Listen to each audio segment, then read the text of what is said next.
We're both adults here, so there are no April Fool's jokes to start the Friday edition of the BWI Daily. I'm your host, Thomas Frank Carr. That's Ryan Snyder. We are talking recruiting, though. So happy April. We finally made it through March, which felt like the longest month of my life, Ryan. How you doing today on Friday?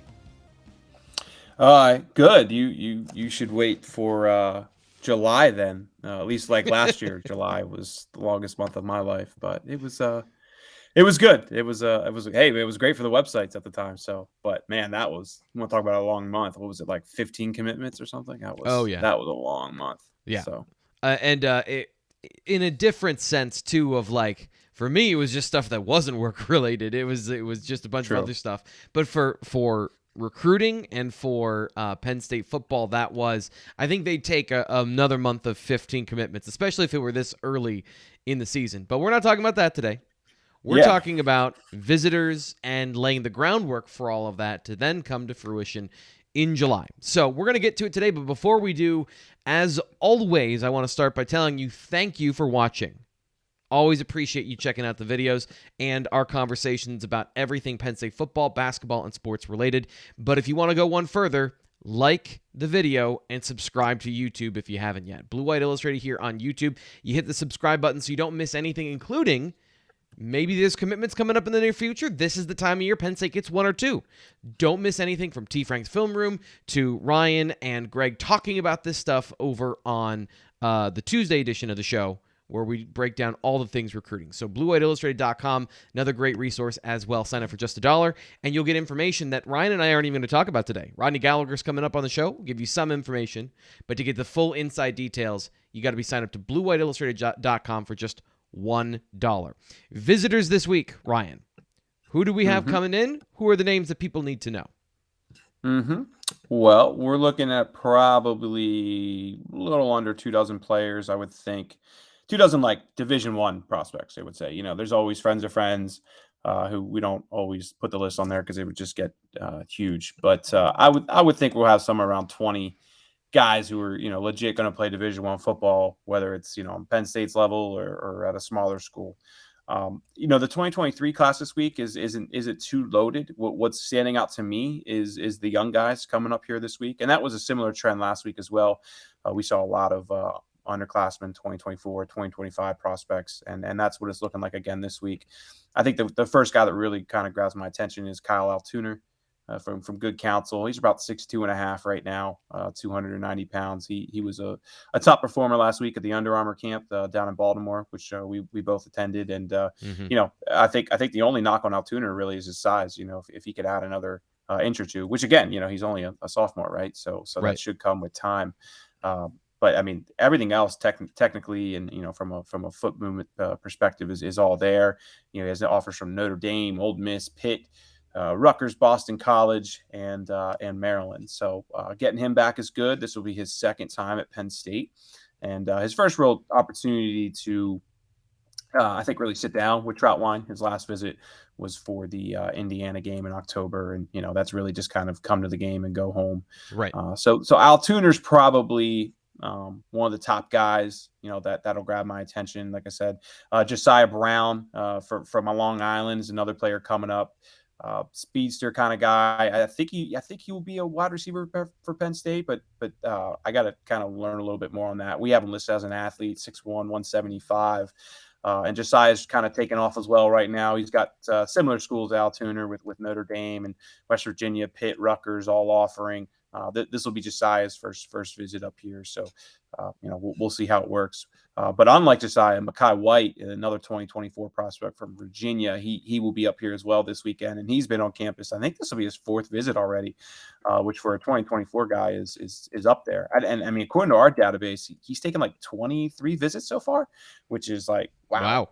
For a sophomore, that's impressive. I mean, Nick Singleton took a ton before the pandemic started too, which grabbed my attention at the time. But I don't think he took 20, more than 20 at that stage in the process. So This will be his fourth visit to Penn State. We have him at 6'3", 182, and he was another guy we got to watch out in Baltimore last week. I was talking to Greg on Tuesday. I didn't realize how long he is. So it makes sense from that perspective. Penn State definitely needs some length at that wide receiver perspective or Yeah. wide receiver position. But he's visited Maryland, 3 or 4 times, North Carolina 3 times, Virginia Tech 3 times, Virginia, South Carolina, Notre Dame, Florida State, Ohio State, Rutgers, and Arizona State have all hosted Mekhi White. So heck of a visit list for a sophomore, man. He's getting out there and seeing everything he can. Yeah, that's quite the list of schools to visit already. So when it comes to the 2023 versus 2024, I know that it's never done, and you're never done searching for players in one class, but do you feel like Penn State knows the landscape in 2023, and that's why they're kind of focusing on 2024? And is this kind of the cycle of how this works, of you've got pretty much what you're looking at, and then it's just about kind of under the nooks and crannies, and now you focus on the next season? Is that why 24 comes into the spotlight a little bit more at this point, or how does that work? No, I think it's just when can you get guys on campus? Okay. That's really all it is. I think. I mean, look, if they could get 5 or 6 or 7 of their top 2023 prospects on campus, it's not like they're going to say no, right? I mean, they would love to have Right. those guys up this weekend. I think it's just whoever's schedule fits and the different weekends. I mean, a lot of guys will come up for the blue-white game. We know that, and it looks like maybe next weekend will be a little heavier with some 2023 talent, but it's really just, man, get your best players on campus whenever you can. And Yeah. they don't really have select weekends. I mean, you have those junior days in January where you try to flip the page a little bit, with the previous class being all but done. But really, man, it's just about getting your best players on whenever you can. Yeah. And something we talked about on the BWI live show, but I want to get your thoughts on it. The value of having spring practice as well, and how that fits into the visitor list. Because we've heard a lot of guys, you talk about sitting down with Phil Troutwine and going through meetings, but also then being able to see them, how they coach on the field. Is that why you see a couple of guys who maybe are close, they come to spring practice, and then you get a couple commitments in the spring because of that? It helps. I mean, it's just everybody's different. Mm-hmm. It's not really black and white. It's kind of gray. I mean, I will say, like, if you look at the first week and a half here, and you look at when guys have visited, going back to last Friday or whatever, or last Monday, excuse me. Like basically guys are only here when there's a practice. If you look at the Tuesdays and Thursdays in recent weeks, there's no recruits here. So they're coming to see spring practice. I mean, that's why they're making these trips. And yeah, it definitely helps when you get to get an up close look at what your position coaches really like. And it's not even just practice too. It's those meetings, right? Sitting down. Like I was talking to Amir Herring, we'll talk about him in a second, but like, he was saying, like, I enjoyed spring practice. It was good seeing what Coach Troutwine is like and whatnot. But going through those offensive meetings, or offensive line meeting, then the full offensive meeting, then the full team meeting as well, really getting a perspective of what those are like was just as informative. Because when you're a Division I player, man, you spend a lot of time in those meetings and Yeah. drilling down different. I think you probably spend more time doing that than you do practicing. Oh, for sure. So that's a good perspective as well.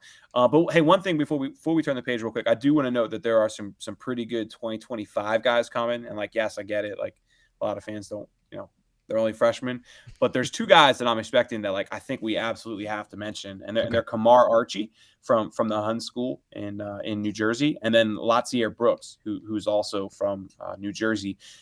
Archie is looking like he's going to be a 5-star player. I mean, it's early still, but the way his offers are falling and the way people talk about him, at least I would say a top 100 player for sure. Right now he's 6'1", 195. Again, he's a freshman at the Hun School. He originally from Trenton, New Jersey. What But his position? offer list, I mean, Did you mention linebacker. Linebacker, okay. Yeah, I think I skipped that. Thank you. Georgia's already offered. Like, whenever Georgia's coming up here and offering freshmen, right? Like that. Right. That's just setting off alarm bells. But Michigan's offered.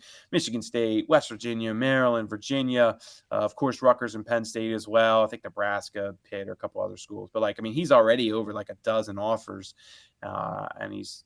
I'm not going to say just a baby, but you know what I mean. He's pretty young. He's only played one season so far.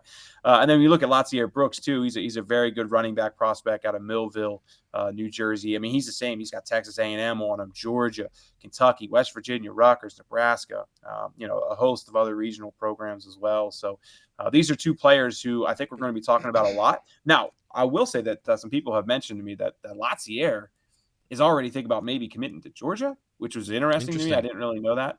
There's some talk that, he's really, really high on Georgia, and, I guess Georgia would accept a 2025 commitment. Yeah, what's the likelihood of keeping a guy committed for 3 years? Like I mean, Matthias Barnwell did didn't it? Yeah. exactly. Penn State doesn't have much experience with that. It's not like I pay attention to all those schools out there. I can't pretend I pay attention to a ton of 20 or a ton of freshman commitments in other classes. So I would think it's pretty low. Especially considering that guys, like we saw with Neo Avery this week. Guys commit all the time. They think they know, and then they miss the process, right? Yeah. So. I would think it's down there a good bit, but also, Brooks is a really good. I think it's going to be a running back prospect. We have him at 5'9", 170 at the moment. Consider the fact that Penn State has hosted committed prospects over the last couple of weeks from California with the cousins that came out that are committed to Utah and to USC. Aaron White and Kobe Boykin. Yes, go ahead. Thank you. Yeah. So even if somebody commits at this point, who knows?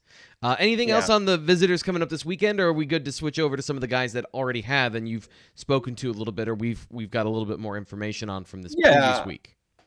I mean, they're pretty much the top guys. I mean, they're all the guys who hold Penn State scholarship offers, right? So, I mean, I could see more coming. I mean, Aiden Black's a good 2024 prospect out of Delaware Valley that I think is a pretty good player.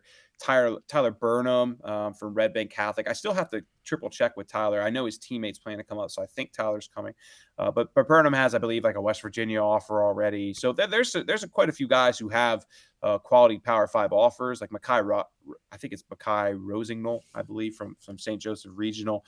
He's a guy who has a couple quality offers. I believe Temple's offered, and like Akron. Like, I mean, Mackay's only a 2025 player as well, so he's moving up through the ranks. But like I said, I mean, I expect probably about 20 players who will play Division I football at one point. Out of those 20, probably maybe 7 or 8 of them will get a Penn State offer at some point. But I think whenever you're getting around 2 dozen or so Division I players to come up for spring practice, that's pretty good. At least looking back to previous years, I think that's a little bit of a higher total, which makes sense because we haven't had spring practice for the last couple of years, right? So it makes sense that guys would want to get up there and see that. Yep. I want to start with the guys we have a little more information on that have already visited campus. Really interesting player in Kyle Parker. You talked about him and his visit earlier this week, but I think we have a little more details. And some of the things you were writing about with who's recruiting him, I find really interesting. The receiver from Texas. So what's the situation there with Kyle Parker? Yeah, it's just unique that we're not seeing Taylor Stubblefield lead a recruitment for a wide receiver. We're seeing Mike Yurcich do it instead. I still kind of need to learn details on that. I mean, I know Yurcich obviously has ties to Texas, right? He spent time down there recruiting, and I would think that's a major reason why. I would assume with Kyle, he's from Lovejoy High School, I believe it is. He's right outside of Dallas. He's a little bit north of Dallas. So I would assume that Yurcich, had a previous relationship with either his coaches down there or maybe even the player himself when he was at Texas, and that's why. But it's still just unique to me. That's not something we see very often, especially not with a coordinator. You see assistants who, Ty Howell, for example, he's a dominant presence in North Carolina because he's from North Carolina, and then the position coach will take things from there. But just not something you see very often. With Parker, though, I mean, I do think that Texas should be a pretty heavy favorite there. We have him at 91.2% chance landing him in the On3's recruiting prediction machine, and that relationship really is all about Brendan Marion, who was previously the Pitt wide receiver coach. He gets a new job at Texas this year, and I guess Kyle already had a very strong relationship with Marion, who I think Marion was like one of the first Power 5 coaches to offer him. So now he's at Texas. He's visited Texas already a couple times. He's going to go to Texas this upcoming weekend. You have to think that's probably where he's going to end up leaning towards. But I also wouldn't be shocked to see Kyle return to Penn State for an official visit. The other thing we got to figure out is just kind of where he sits on that board.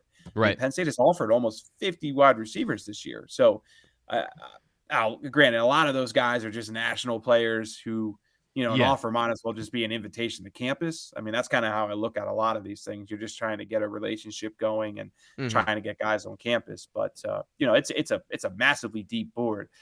So where he sits there, that's kind of what I need to learn here in the coming weeks. Yeah, and I feel like, you've gone over that receiver board several times, but every single time that we come up to that particular position, as you mentioned, it just seems like it's very cloudy. There's one or two guys that you know Penn State really wants.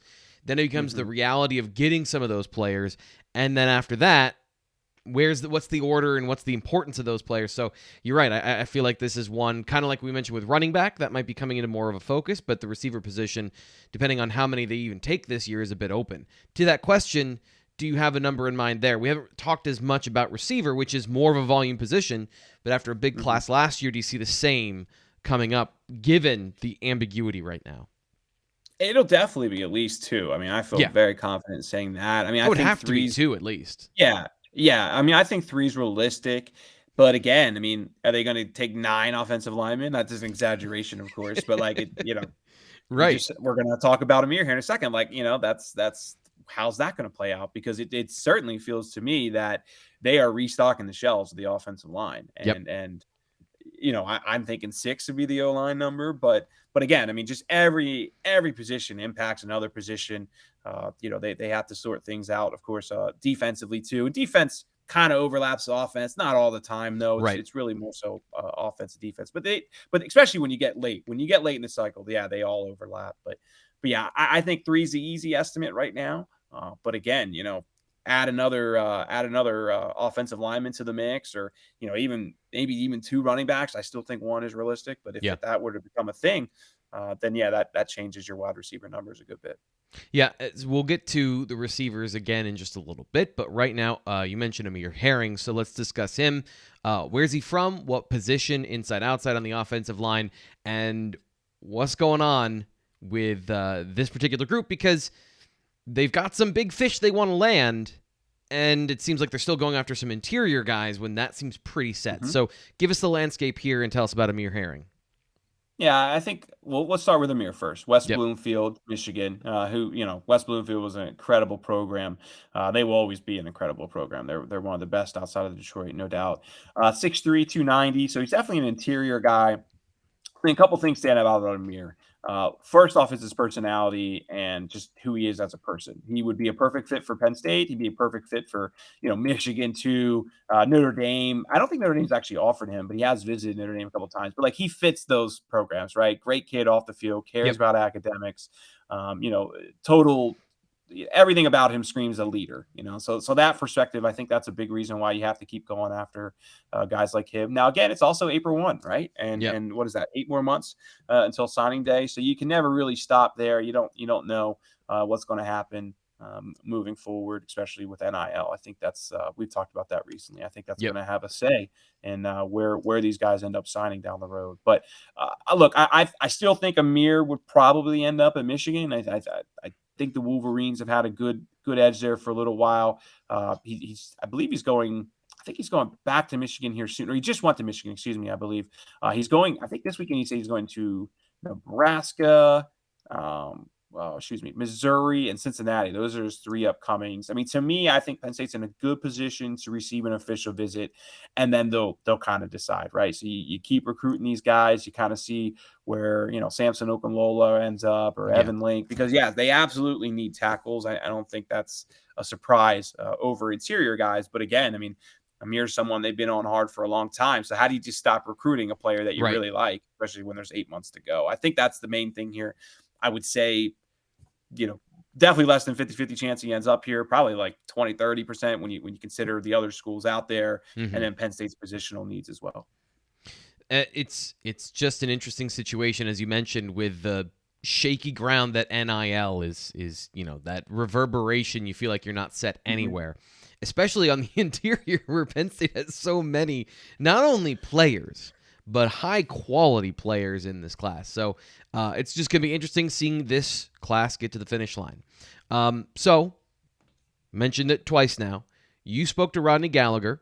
He just put out today that he's going to be visiting Penn State this month. So what do you want to share with us here on the show about what you talked about Rodney with, and then how important is that visit? Because this is something that he was still working through when he wanted to visit, how he wanted to visit, and then he was going to take a lot of them when he talked here on the BWI Daily Edition last month. So what sort of situation is there with Rodney? I would say, I mean, the most important thing for Rodney is to get out and see other schools. And I've talked Okay. about that before. And I think Penn State fans should understand that too. I mean, he's been here four times. So he's about to have a fifth here at the end of April, which of course he put out earlier today that he will be here April 30th. But he has to see these other schools to get to the point where, okay, I think Penn State is the best. I mean, I expect him to end up at Penn State. I've said it multiple times now, Yeah. and I feel good about my recruiting prediction machine pick for the Nittany Lions. I still think that will work out for Penn State in the end, but he needs to get to Notre Dame too. That the one Yeah. thing I'll really share from that is that I do feel like Notre Dame is becoming Penn State's main competition there. I mean, he did share that that they are pretty much on him as hard as any other competitor at the moment. But what he has shared publicly is that he will go to West Virginia this weekend. We knew that was coming. He put it out there that he will go to Virginia Tech next weekend. That's actually going to get canceled now because he's going to participate in a 7-on-7 tournament with Team Evolve next weekend in Philadelphia, which I'm going to possibly try to attend. We'll see how the schedule's worked out there. But we know Ohio State will get them up there for their spring game on April 16th. And we know Notre Dame will get there for April 23rd. We talked about some other things that I'll keep behind the paywall for now, which our fans can check out by subscribing, of course. But I do expect additional visits to come in May. What schools we'll see. I think our subscribers can figure those out by the story, of course. But one thing I will add is that official visits are still coming, of course, and I think they will have a massive impact on them. There are some schools outside the region that may get those official visits, so that'll be interesting to see how he sorts that out, and then how will that impact the regional schools that really want to host them. I still feel confident in saying, though, that Penn State will get one of his 5 official visits. Yeah, and he is, so when we talk about the receiver board, he's the guy, right? So he is the in-state product. He's the guy that fits the best, right? Well, yeah, I mean, he's certainly a top guy for, being a slot receiver, someone they really want for that position. But I mean, Noah Rogers is incredibly important as well. Sure. And they're just a little bit of a different kind of receiver, right? Noah Rogers is a little bit more of a, going up kind of guy and a little more length and stuff. But I mean, I kind of look at him and Rodney as 1A, 1B. And you're right, because him being an in-state guy and how many times he's visited here and just everything else that Rodney's proven over the years as being just a hell of an athlete.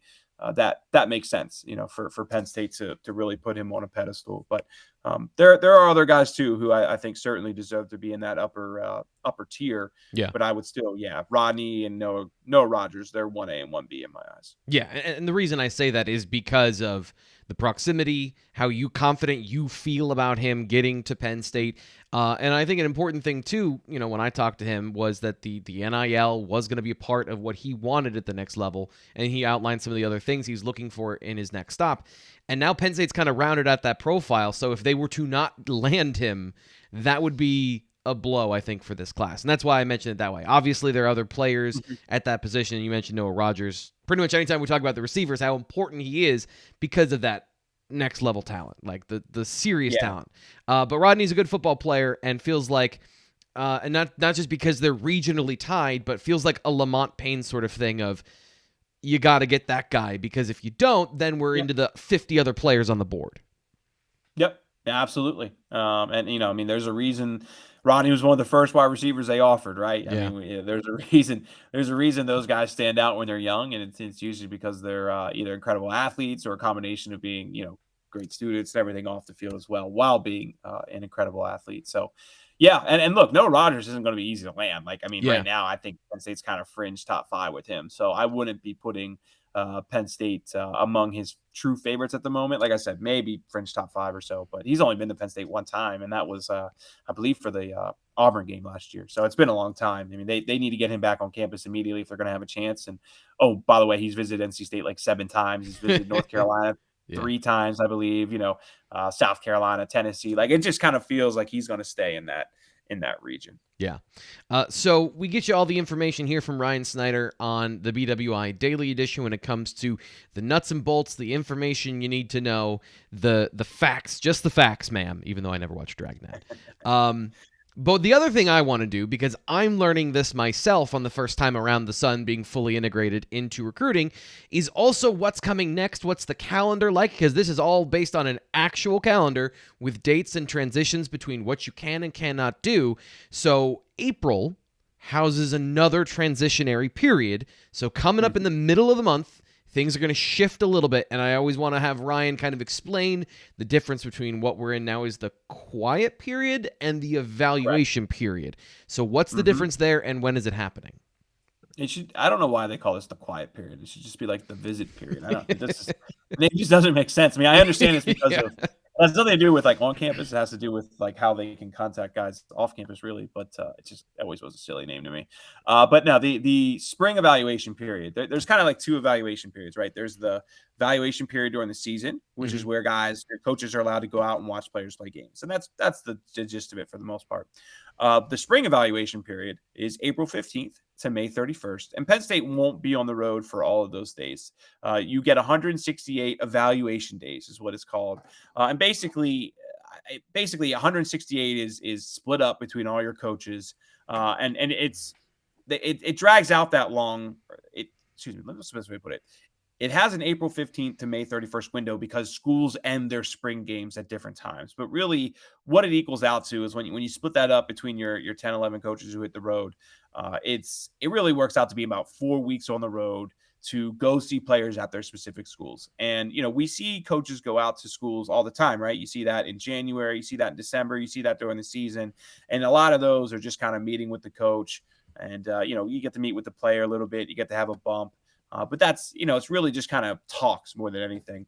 During the evaluation period, you're actually able to work players out. So say, for example, Mike Yurchik, for example, he's going to probably end up going to see Marcus Stokes at some point. And he's going to, I believe I'm not sure exactly how long. I think it's about 30 minutes or so, but I might be wrong with that.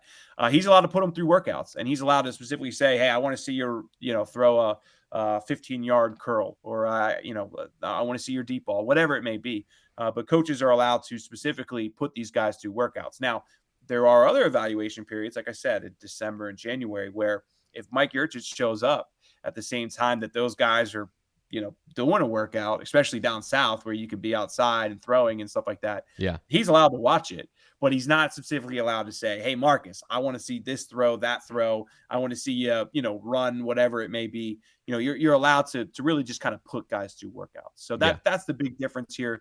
I think you'll see Penn State, obviously they'll go see a lot of 2023 guys, but they know that board already. So they'll see a lot of kind of fringe 2023 guys they're trying to get a better feel for. And then a lot of 2024 players as well. They'll be put through a bunch of different workouts. But really, it's just a period for the coaches to go out to different schools and work guys out in person and get an opportunity to see how athletic they really are. Awesome. Good to know. I will sharpen my pencil to be ready to write down all this stuff on my calendar for when it happens. Anything else before we get out of here? I always want to make sure anything I didn't ask you that I should have coming up for this weekend or whatever.